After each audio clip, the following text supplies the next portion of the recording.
they could have been injurious to his own existence. જો તે માહિતી બહાર પાડે તો તે રોબોટના અસ્તિત્વ માટે હાનિકારક હતી.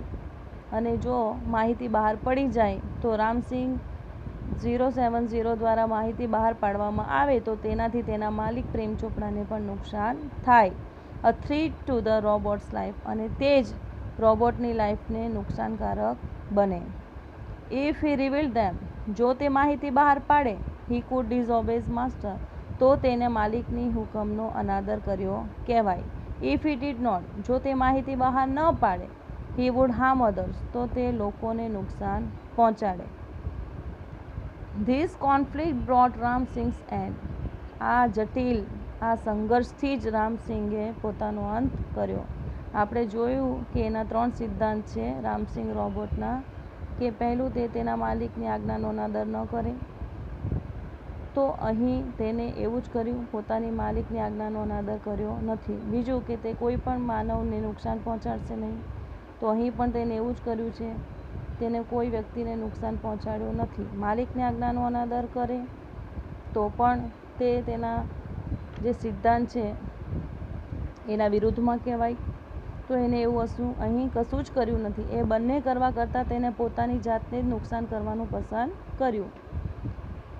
હી choose to break apart rather than to lie, એટલે કે ખોટું બોલવું, હર્ટિંગ હ્યુમન બીંગ્સ, માનવને નુકસાન પહોંચાડવું, બિકમિંગ અનફેથફુલ, અને કોઈની સાથે દગો કરવો, એના કરતાં તેને પોતાની જાતને જ નષ્ટ કરવાનું પસંદ કર્યું. Traces of pain and depression mark the counsel's face, વકીલ ગોયલના ચહેરા પર દુઃખ અને ખિન્નતાની રેખાઓ દેખાતી હતી. ધ જજ પોન્ડર્ડ ફોર અ વાઇલ, પોન્ડર્ડ એટલે વિચાર કરવો. ન્યાયાધીશે થોડીક વાર સુધી વિચાર કર્યો. એન્ડ પ્રોક્લેમ, અને તેને પોતાનો વિચાર રજૂ કર્યો, જાહેર કર્યો.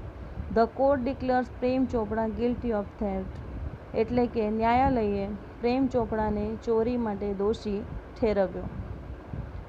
The counsel picked up his file and with a bow left the courtroom.